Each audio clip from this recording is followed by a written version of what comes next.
Florida is really good. The comeback with what they did against Tech was unbelievable. A lot of fans, of Big 12 fans that are watch our show, Texas Tech fans too, but what an unbelievable run. This team has been good from day one. They blistered Auburn earlier in the year, so they're really, really good. Tell us about Clayton, because what he means obviously is almost everything, and what kind of player he's been for the Gators most of the year. I mean, really, the 2 years that he's been at Florida, he's kind of cementing himself as one of the greatest players in school history. And I wrote today at Gators Online, I think he's the best player in school history at taking over a game in that context. You know, you got guys like Vernon Maxwell for the old school fans that remember him, Dan Cross. I threw Anthony Roberson in there. But if we're talking about Florida basketball players that could take over a game and hit the shots that he does, I think Walter Clayton tops the list. And he's done it multiple times. I mean, he kind of showed what he was capable of that first year at Kentucky. He hit a game-tying three that forced it to overtime. Florida ended up winning that game in Rupp Arena. And then last year in the tournament, he went off against Colorado at the end. He scored Florida's final 16 points, and they rallied from like a 13-point deficit. He hit a logo three to send it into overtime, and then he's just followed that up this March with two incredible performances against UConn and now Texas Tech. Hit two late three-pointers in both of those games that just show why he's the first unanimous, or not even unanimous, just first team All-American that Florida's ever had in school history. And he's only elevated his game this past year by moving to point guard, still keeping his average points per game up at the same clip, but having a career high in his assists per game, and just the way that he's running point and running that offense. He's been everything that Florida could have wanted out of him, getting him from out of the portal. Zach, he also, Smokey, had offers to play football. He was much more of a football prospect in high school than basketball, and one of them was Nebraska. Wanted to let you know. Of course they missed out on him. I want you to know that one. Yeah. But I couldn't, Zach, when I heard that about Walter Clayton, as a person who grew up in Florida and follows, I went to Florida State, so I follow Florida all the time. I thought, like, there's no way they haven't had an All-American in the first team before. They won back-to-back national titles 20 years ago or so, like whatever that was. And then not only before that, I mean, they had teams in the early 2000s that had Mike Miller and guys like that on there. 100%, yeah. But to never, under Billy Donovan, have an All-American, like, one, it shows you how hard it is, and two, just knocked me off my feet, because I was like, no way, Joakim Noah, he had to have been an All-American, right? No. Now, there's some second and third team guys, but never a first team. And you're right, it does speak to how hard it is, because there's only 5 guys in the country. It's not like college football where you got offensive and defensive positions and all these different slots available. It's only 5 guys. And there's obviously been some incredible basketball players and even guys within the conference that he was up against. But he's been huge for Florida. But I will say, they've had other guys. This is not a one-man show by any means. And different players in different games have stepped up. And Tommy Houck, for the majority of that game, carried Florida. It was interesting. I actually voted him as tournament MVP for the Gators for the West Regional, just the 2 games that they had out in San Francisco. I voted for Tommy Houck over Walter Clayton, because at that point in the game, we actually had to submit our vote before the 2-minute mark of the second half. So when it was the deadline to submit, it was right after Tommy Houck had hit those back-to-back three-pointers. And don't forget, he came off the bench in the Maryland game when Alex Condon got injured, and had a great performance for Florida in that game as well. So I gave the nod to Tommy over Walter, and then the last 2 minutes, Walter Clayton went off, and I probably would have changed that around, had I been able to wait until the end. But both of those guys made the all-tournament team, and like I said, they've had other guys that have stepped up and made a huge impact on this run. We've covered NCAA events before, or even the conference, the Big 12, whoever. Yeah, they want those player of the game or all tournament teams like the IRS wants your tax by April 15th. There is no, like, hey, the game is tied and there's 10, there's a minute 10 left. Can we at least wait? No, they will peel that out of your hands. And sometimes I don't know if that makes much sense. So they beat Auburn earlier this year. It was at Auburn in Opelika at Auburn, Alabama, on the road. Won by 9. I remember that game. That was one of their better wins, but they have a bunch of great wins. What about that game do you see as maybe playing out the same, or how will Auburn counter what happened that day? It'll be interesting to see, but I think one of the most interesting aspects of that first matchup is that Florida didn't have Elijah Martin, their best defender, and a guy that's made a huge impact coming over from FAU, and obviously having him on this Final Four stage from his experience with the Owls. It'll be interesting how they have to factor into his game, because I think having him back is going to be huge for Florida. A lot of ball has been played since those two teams met up in the jungle. I do think maybe there's part of Florida that would have liked to face Michigan State just to get a different team and not have to try to beat Auburn twice. But Florida definitely has the firepower and the capability to get it done. And again, they have more options. Obviously, you got to think that the Tigers are going to key in on Walter Clayton with the way that he's been playing lately. But he's shown that if you do that, he can distribute the ball to other guys.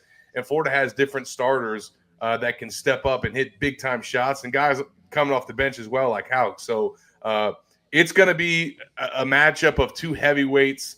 It was interesting. Obviously, Auburn won the SEC during the regular season.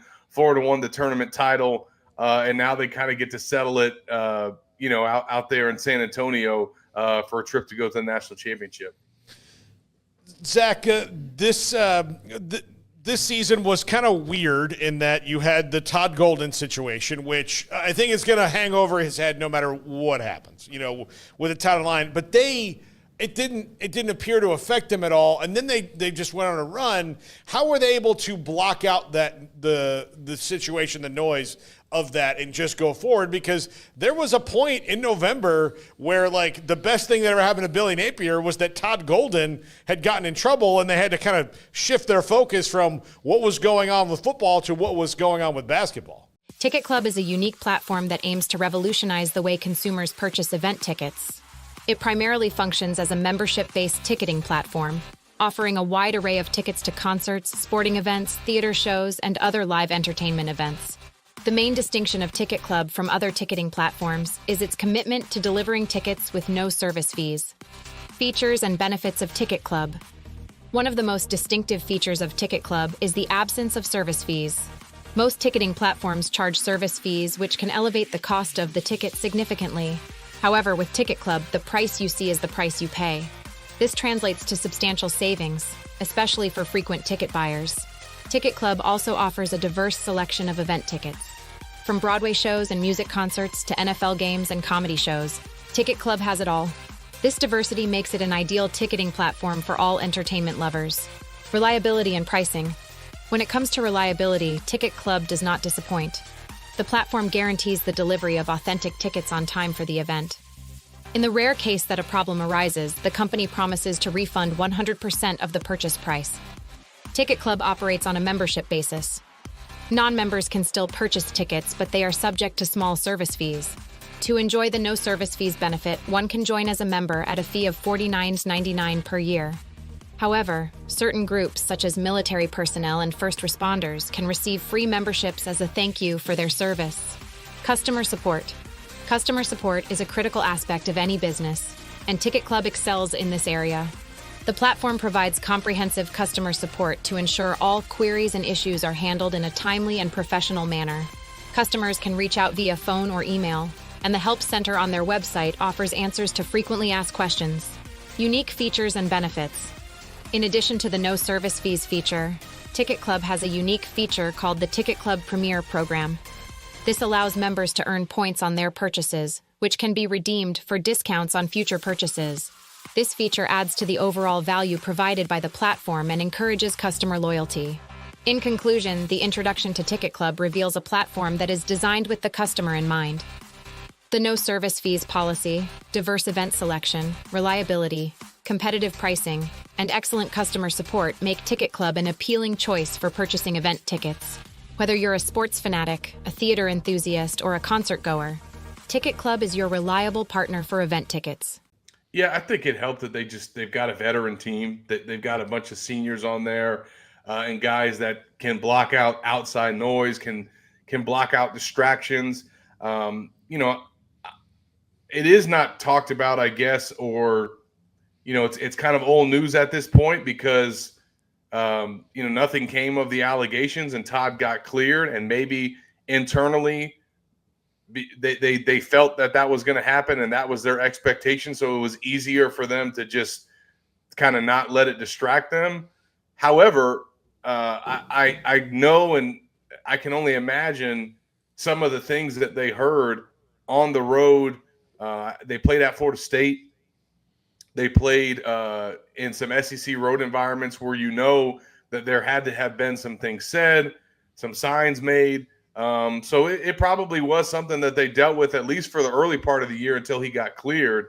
I guess all you can say is it just is another example that shows how great this team is, that they were not able to let that affect them, especially if they were verbally getting harassed and taunted in opposing arenas. I don't think that's much of a thing anymore, but it was something that they dealt with early in the year, and we're still able to keep winning. Well, we know how Tallahassee, there's the lowest of humans, right, Paul? Yeah. Well, look, hey, when MSU beats Florida in basketball, that's like it's like a good luck Chinese New Year or something like that, where you're like, oh, hey, everyone will be prosperous this year. That's just kind of how it is, because it rarely happens. So the connection between Golden and Bruce Pearl he was not like a real young coach, but he was early on in his career. Is that right? When Pearl brought him on to be his director of basketball operations? 100%. He was an up and comer who had obviously, from his time as a player, I think made some connections and earned an opportunity to get his coaching career off the ground. Obviously, he started out at Columbia, but I think going to Auburn, which was his second coaching stint, kind of was huge for Todd's development as a coach, because he didn't start out there as an assistant. As you mentioned, he was kind of working in the recruiting space, got to become an assistant coach before his time was done there. And just to see him build Auburn from the ground up and watch the way Pearl runs his program, the way he recruits, the way he manages his roster and his team and his staff, I definitely think it had a profound impact on Todd, and is definitely part of the reason why he was able to be successful at San Francisco and now at Florida. And I guess it's just kind of fitting and adds to the storybook of a season that Todd has had, because I think easily the biggest win of his coaching career, and probably the most meaningful win of his coaching career, was going into the jungle and beating Bruce Pearl in #1 Auburn on the road. I think that was only topped by what just happened this past weekend, punching his ticket to the Final Four in the city of San Francisco, with all the memories that he has there and kind of the storyline that came with that.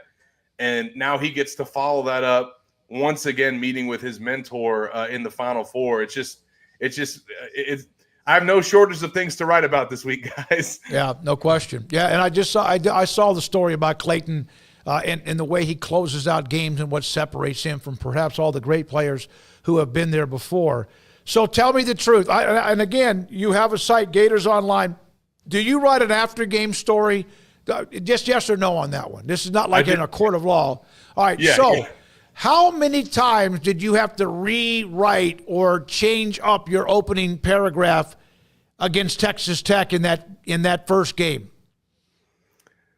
Oh man, it completely got changed from the 5-minute mark on, because with about 6 minutes to go, you started writing for it to go the other way.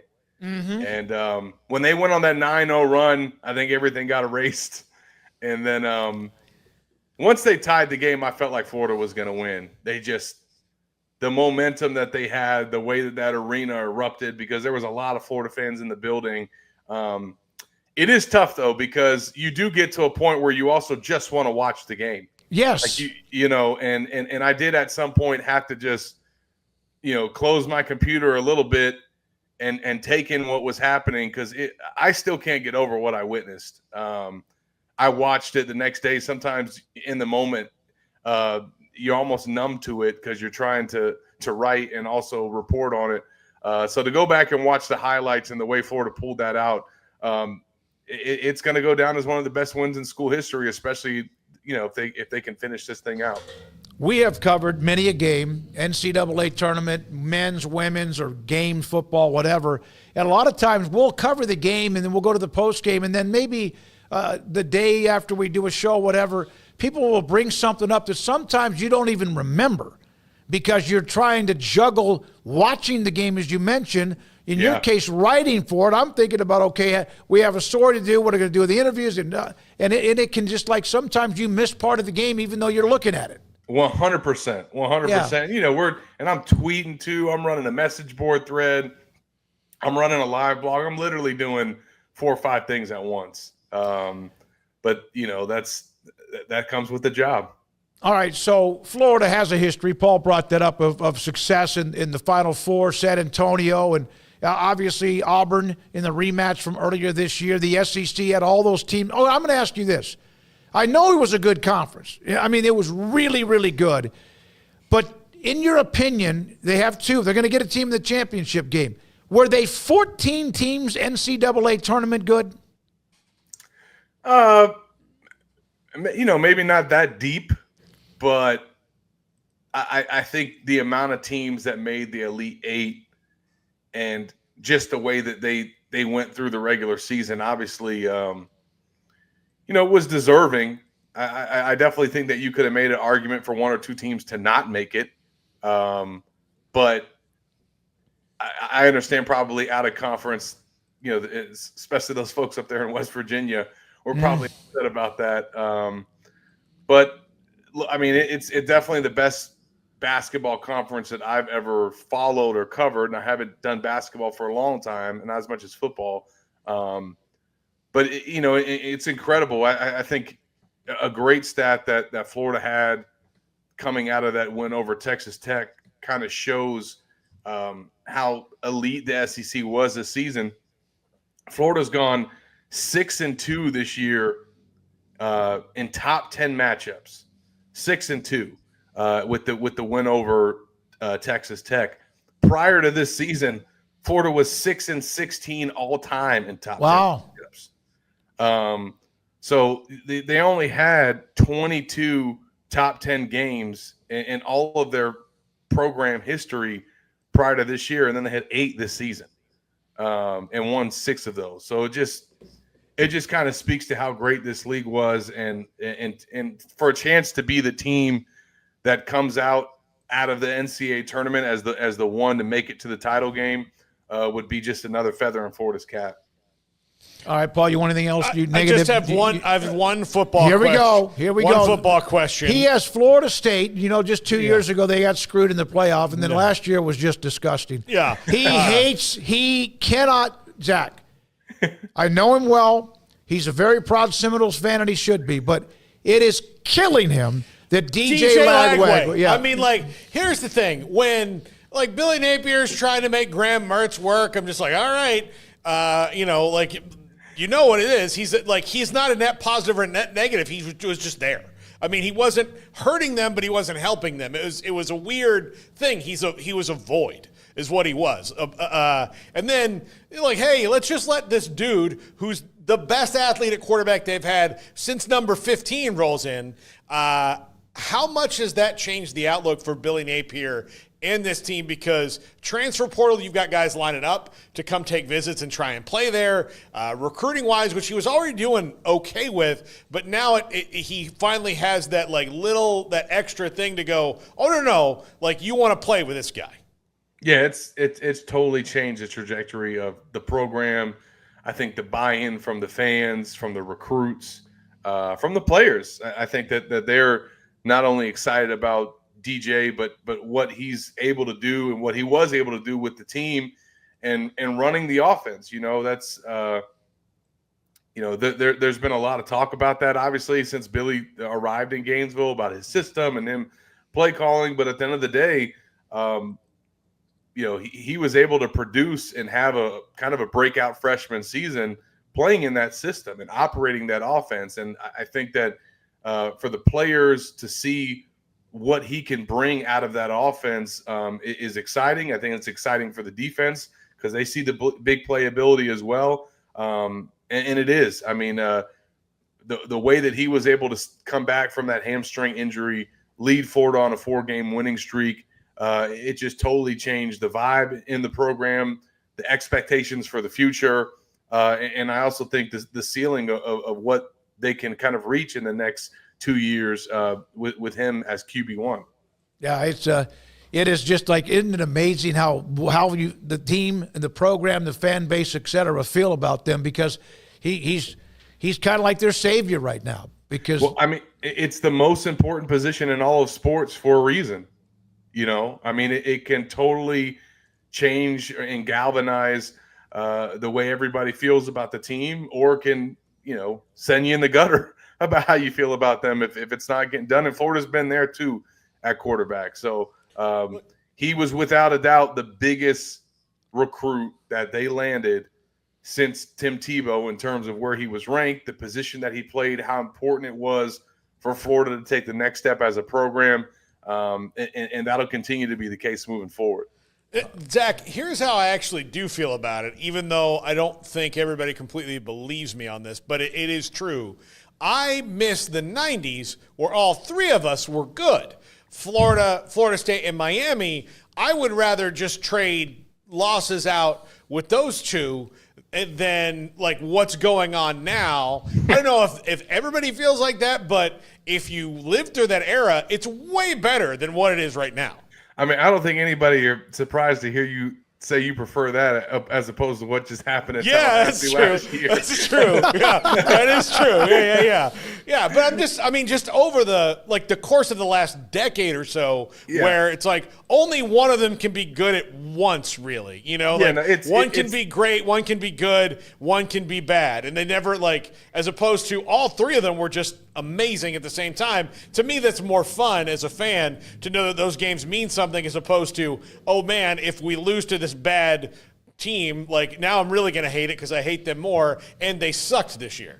Yeah, that's when the rivalry is at its best, and when the trash talk and just kind of the year-end build-up to those games is at its best, is when it is like that. Unfortunately, I have to think about when the last time all three were playing at a high level, but yeah, going back to that 2001 or so, 92 to 94.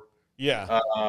All three programs were really good around that era. And then 99 to 2001, 2002, all three were really good. And even, it was the 2000 game, Florida got to play Miami in the Sugar Bowl. So, yeah. Who knows? I think a lot of people thought that was going to be the case last year. And FSU didn't hold up its end of the bargain. No, they didn't.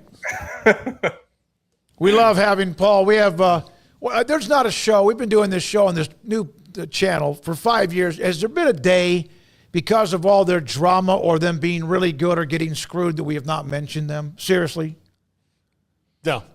Not a day. Look, I'm dealing this is how I deal. This is free therapy. We were talking about the Gators here. It's just to verbalize it. But see, sometimes to have somebody from the other side of the issue on helps too. These are all coping strategies. Yeah. The good thing for Florida State, and Miami fans is, as he alluded to, all fan bases have suffered at some point or another in the last decade. They've all been through firings and losing seasons. Hey, the wheel of destiny spins for all of us. Yes. It's just when it's going to hit you. Well, Zach's trying to do something about it because they have a quarterback that walks on water. Florida State needs to get themselves back together, and Miami's trying to. And they got close with Cam Ward, but he's gone. Thank you, man. Appreciate it, Zach. Have a great run covering the Final Four, and also good luck as you move forward. Absolutely. Appreciate you guys for having me. Thank you. Zach Abolverdi with us on 365 Sports. And